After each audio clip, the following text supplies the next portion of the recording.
Pierre Corneille, né en 1605 à Rouen, dans une famille de bourgeoisie de robe, éduqué chez les jésuites, devenu avocat, métier qu'il garde longtemps, débute en littérature en 1629 par des comédies, nous en reparlerons, puis il donne des pièces spectaculaires, comme la tragédie à machine de Médée et comme l'illusion comique que nous avons rencontrée tout à l'heure, 1635. Puis il donne en 1637 le Cid. Le Cid qui est d'abord une tragicomédie. Je pense que tout le monde connaît l'histoire de Rodrigue et de Chimène qui s'aiment mais qui se voient séparés par un conflit entre leurs pères, conflit qui oblige Rodrigue à tuer en duel le père de Chimène. Pièce qui a eu un immense succès, mais qui a aussi subi une violente querelle où les rivaux de Corneille lui reprochaient de manquer aux unités, à la vraisemblance et à la morale.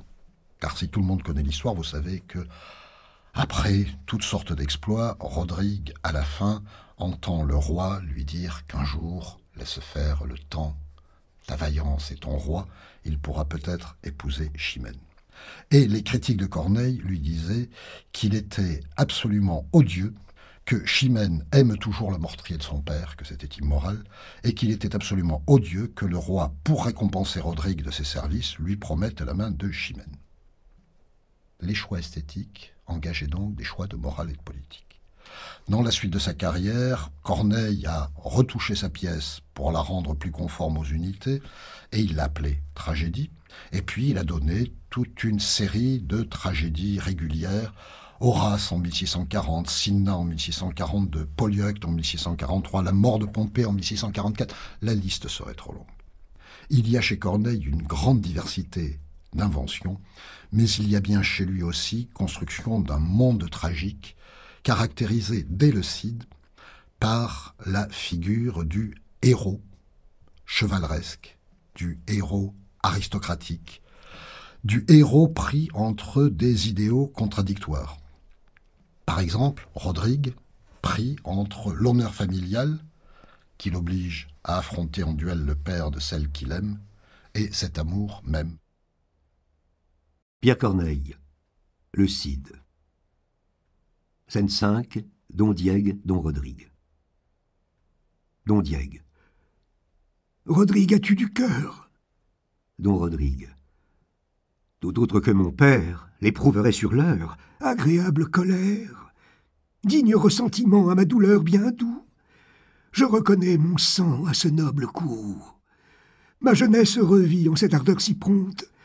Viens, mon fils, viens, mon sang, viens réparer ma honte. Viens me venger. De quoi? D'un affront si cruel qu'à l'honneur de tous deux il porte un coup mortel. D'un soufflet, l'insolent en eût perdu la vie. Mais mon âge a trompé ma généreuse envie. Et ce fer que mon bras ne peut plus soutenir, je le remets au tien pour venger et punir.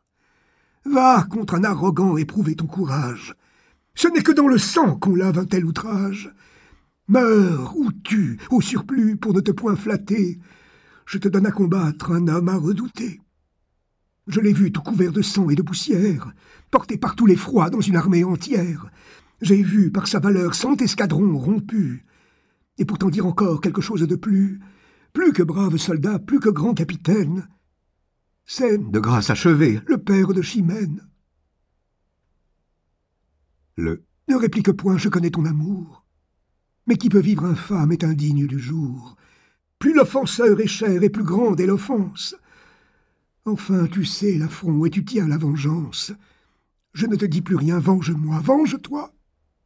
Montre-toi digne fils d'un père tel que moi. Accablé des malheurs où le destin me range, je vais les déplorer. Va, cours, vole et nous venge. Percé jusqu'au fond du cœur, d'une atteinte imprévue aussi bien que mortelle, misérable vengeur d'une juste querelle, et malheureux objet d'une injuste rigueur, je demeure immobile, et mon âme abattue cède au coup qui me tue. Si près de voir mon feu récompensé, Ô Dieu, l'étrange peine. En cet affront, mon père est l'offensé, et l'offenseur le père de Chimène. Que je sens de rudes combats. Contre mon propre honneur, mon amour s'intéresse. Il faut venger un père et perdre une maîtresse. L'un m'anime le cœur, l'autre retient mon bras. Réduit au triste choix, ou de trahir ma flamme, ou de vivre en infâme, des deux côtés, mon mal est infini. Ô Dieu, l'étrange peine. Faut-il laisser un affront impuni? Faut-il punir le père de Chimène? Père, maîtresse, honneur, amour, noble et dure contrainte, aimable tyrannie, tous mes plaisirs sont morts, ou ma gloire ternie. L'un me rend malheureux, l'autre indigne du jour.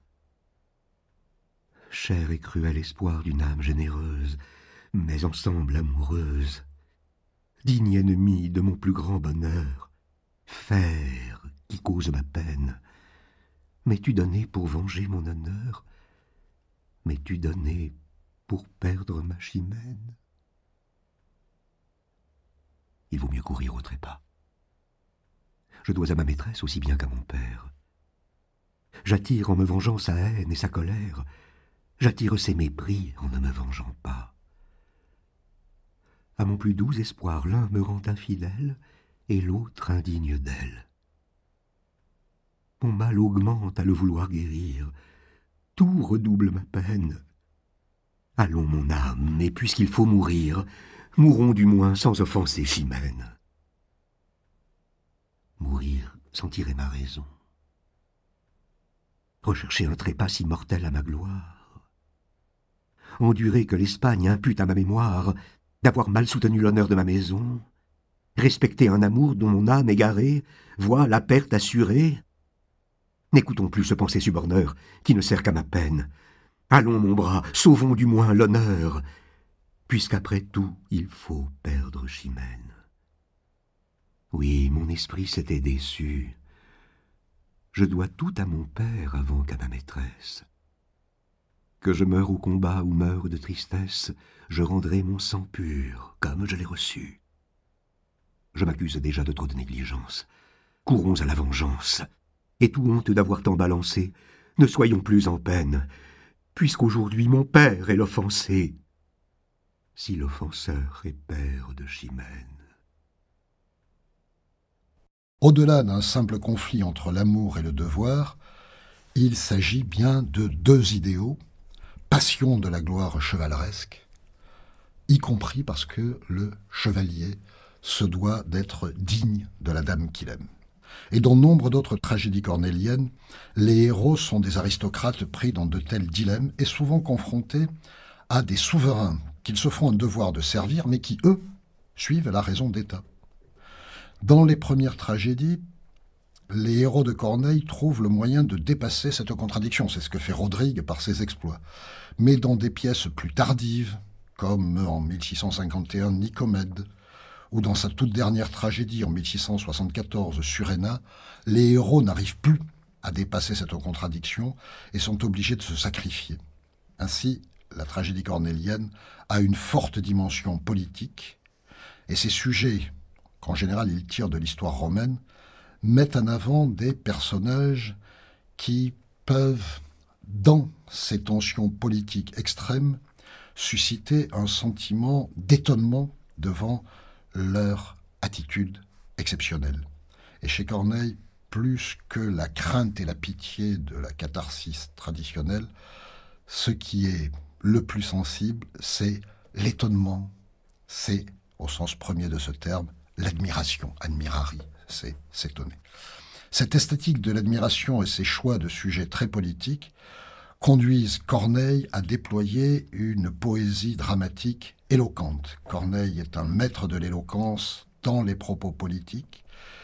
Il a une écriture où il montre un grand art des antithèses, des chiasmes, de l'alexandrin balancé en deux moitiés contrastées, des anaphores frappantes qui servent à souligner la grandeur de ses héros, Corneille est un auteur éloquent qui permet dans certains cas que l'on parle dans la fiction d'une pièce de théâtre de questions politiques dont on ne peut pas parler ailleurs parce qu'il n'y a pas d'espace pour la liberté du discours politique. Cela dit, Corneille est difficile à enfermer dans un système. En 1660, il donne une première édition de ses œuvres complètes où il insère 3 discours, 3 essais, sur le théâtre, sur la tragédie et sur la comédie, qui exposent les lignes de force de sa dramaturgie. Mais cela dit, il ne cesse de varier ses œuvres et il donne aussi bien des pièces à machine, des pièces à effets spéciaux, Andromède, 1650, La Toison d'Or, 1660, que des comédies héroïques, genre qu'il invente, avec Don Sanche d'Aragon en 1650, et puis avec Tite et Bérénice, qui est le même sujet que la Bérénice de Racine, en 1670. Il a eu de grands succès, il a eu quelques échecs, mais fort de ses succès, il a défendu avec acharnement ses prérogatives d'auteur et ses droits d'auteur, donc à tout point de vue, il est un des promoteurs de la figure moderne de l'écrivain. On peut signaler aussi que le succès a couronné les œuvres de son frère Thomas, qui écrivait des tragédies romanesques et galantes, et qui a profité de cette vogue de la tragédie. Mais dans la génération suivante, la tragédie a évolué vers encore plus de régularité avec deuxième grande figure de notre série, Jean Racine.